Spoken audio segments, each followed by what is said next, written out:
Start करेंगे। Start करेंगे। We are talking about chapter 9 unit 2। Chapter 9 unit 2 it is all about instruments of trade policy. International trade के बारे में है ना ये चैप्टर। Okay, so what are the instruments available for trade policy. Quickly revise करेंगे। Free trade agreement with Mauritius, date याद रखना पड़ेगा। 1 April 2021 free trade agreement with Mauritius 1 April 2021। और comprehensive economic partnership agreement with UAE concluded with in 90 days of the commencement of negotiation. और कब आया force में? 1 मई 2022। एक 21 का दिया है, एक 22। 21 का जो है वो मॉरिशियस के साथ है, 22 यूएई के साथ है। Within 90 days of commencement of negotiation conclude हुआ है। निगोशिएशन शुरू कब हुए थे? तो basically they are talking about 18 February. मैं बोलूंगी 18 फरवरी याद नहीं रहेगा तो भी चलेगा, 1 मई 2022 याद रहना चाहिए। 1 अप्रैल 21 मॉरिशियस, 1 मई 2022 यूएई के साथ comprehensive economic partnership agreement, economic cooperation and trade agreement with Australia on the 2 अप्रैल 2022। 2022 में दो है, एक 1 मई, एक 2 April. Okay, 2 April with Australia. तो याद रखना पड़ेगा, याद रखना पड़ेगा ये डेट्स तो। No, under free trade, buyers and sellers from separate economies voluntarily trade with minimum state interference. Okay, normally free trade मतलब यही बोलते हो ना। प्रोटेक्शनिज्म बोलकर टर्म आया है यहाँ पे। क्या है? State policy aim to protect the domestic producer. मैं बोलूंगी प्रोटेक्ट करना है डोमेस्टिक प्रोड्यूसर को against foreign competition through use of tariffs, quotas, non tariff trade policy जो भी है आपके। ओके, बेसिकली एजेंडा क्या है? Protect the domestic producers. और दूसरा टर्म आया है trade liberalisation, opening up of domestic market to goods and services from the rest of the world. कैसे? तो by bringing down trade barriers. ये वर्ड इंपॉर्टेंट रहेगा। Okay, by bringing down trade barriers, उसी को तो liberalisation बोलते हो ना, ट्रेड लिबरलाइजेशन। आई होप यहाँ तक सबको क्लियर है। सो ये जो भी ट्रेड वगैरह क्यों करना है, इससे क्लियर इफिशियंसी बेनिफिट्स मिलेंगे in terms of economic growth, job creation, welfare. सही है ना?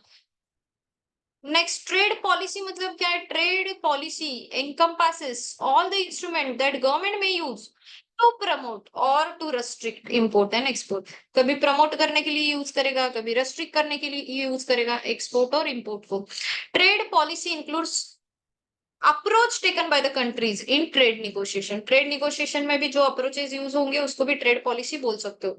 तो there are two types of trade policies बोलूंगी मैं, two types of trade policies.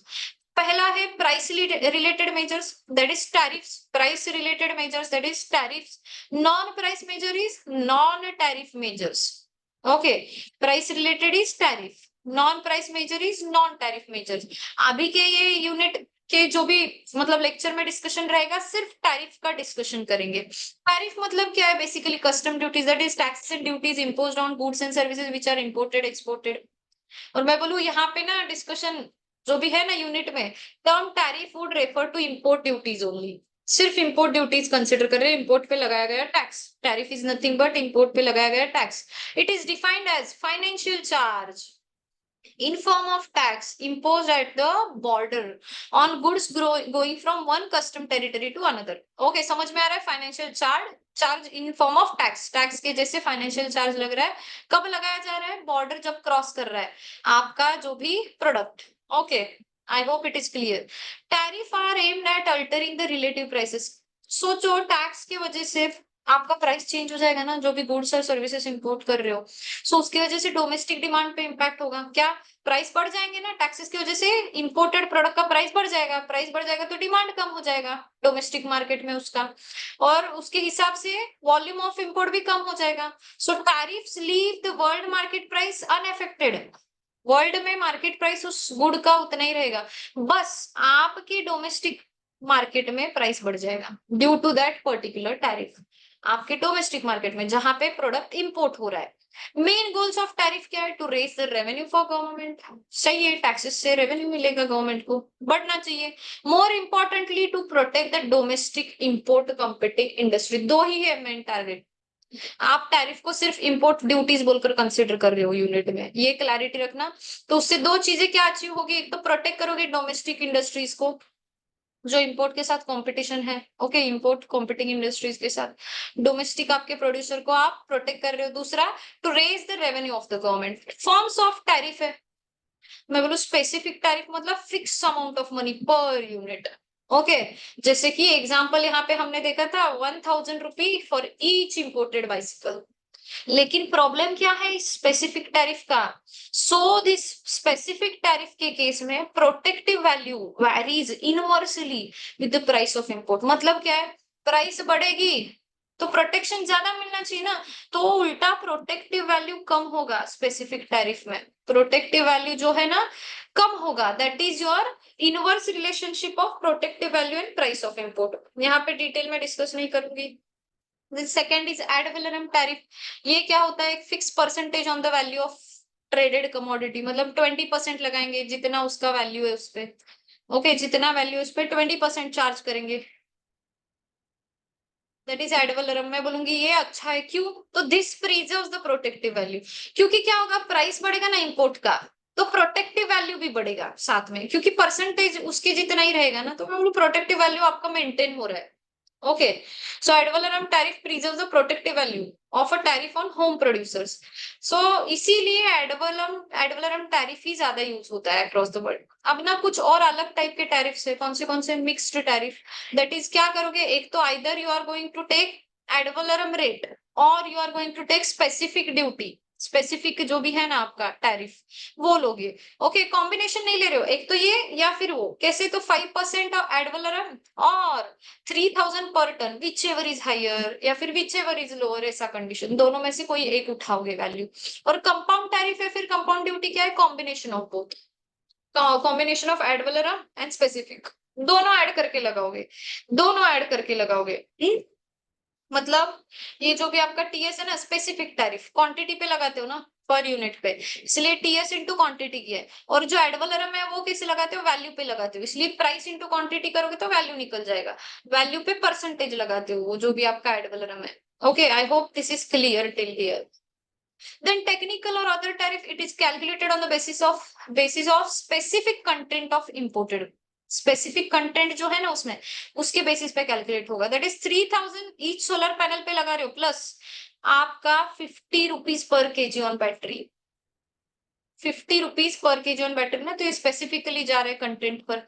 Then tariff rate quotas, यहाँ पे ना दो चीजें यूज कर रहे हो, कोटास भी यूज कर रहे हो, टैरिफ भी। कोटा मतलब ना आपने एक लिमिट स्पेसिफाई कर दी, स्पेसिफाइड कोटा, उस कोटा तक मतलब उतने क्वांटिटी तक हम आपको जीरो टैरिफ लगाएंगे या फिर लोअर टैरिफ लगाएंगे। जैसे ही वो क्वांटिटेटिव थ्रेशोल्ड या फिर लिमिट आपने क्रॉस कर दी, कोटा क्रॉस कर दिया, हम आपको हायर टैरिफ लगाएंगे। Okay, this is tariff rate quota. Most favoured nation, हमने डब्ल्यूटीओ के बारे में डेटा पढ़ा है, डब्ल्यूटीओ पढ़ लिया अच्छे से, वर्ल्ड ट्रेड ऑर्गेनाइजेशन। सो ये कहाँ पे है, import tariff which countries promise to impose on import from other members of WTO. Okay, एक दूसरे को क्या चार्ज करेगी वो फिक्स रहेगा, मोस्ट फेवर्ड नेशन टैरिफ। और नॉर्मली क्या करती है कंट्रीज, दूसरे जो कंट्रीज है ना जो पार्ट नहीं है डब्ल्यूटीओ के, उनको हायर टैरिफ चार्ज करेगी। ओके, जो पार्ट है, मेंबर्स है डब्ल्यूटीओ को, उनको सेम सबको टैरिफ चार्ज करेगी, that is most favoured nation tariff. Okay, और जो कम रहेगा as compare to the non members. Variable tariff, it is typically fix, मतलब कैसा होगा, बेसिकली कैसा होगा कि आप ना एक ट्राई करोगे, क्या ट्राई करोगे, to bring the price of imported commodity up to the level of domestic price. ये वेरिएबल टैरिफ क्यों नाम दिए, सिर्फ जो बाइसिकल, बाइसिकल आपके मार्केट में 5000 रुपीज में अवेलेबल है, डोमेस्टिक मार्केट में बोल रही हूँ। ओके, और समझो इंपोर्ट होके आ रही है 4000 इंपोर्टेड प्राइस, तो इनका क्या कहना है, आप ना इस पे 1000 का टैरिफ लगाओ। ओके, समझो कहीं से बाइसिकल आ रही है 3000 में, तो आप ना इसको 2000 का टैरिफ लगाओ, वेरी करेगा tariff to make it equal with domestic price. मतलब मैं क्या ट्राई कर रही हूँ, ये डोमेस्टिक प्राइस हमारा 5000 है, उसके तक लाना है, तो उतना मैंने टैरिफ चार्ज करना है। So it is typically fix to bring the price of imported commodity up to the level of domestic support price. इसीलिए वेरी करेगा, कभी 1000 कभी 2000, जितना गैप है ना उतना ऐड करके टैरिफ लगा दोगे। Okay. Then preferential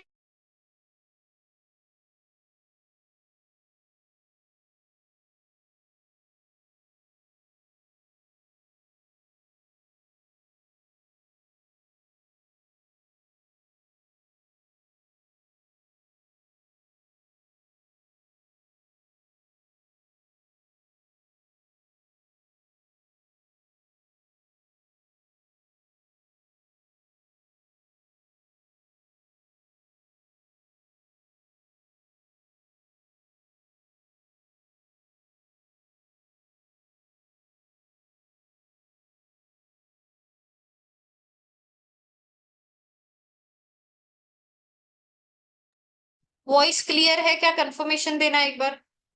voice clarity, कुछ कनेक्टिविटी इशू के वजह से प्रॉब्लम आया था। I hope now my voice is clear. एक बार कंफर्मेशन देना है, I am waiting.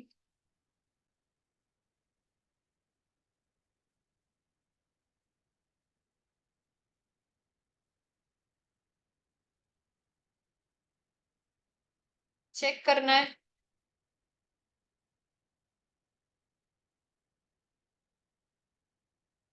I guess there is some issue. ठीक है, कल कंटिन्यू करेंगे, अभी के लिए हम यहीं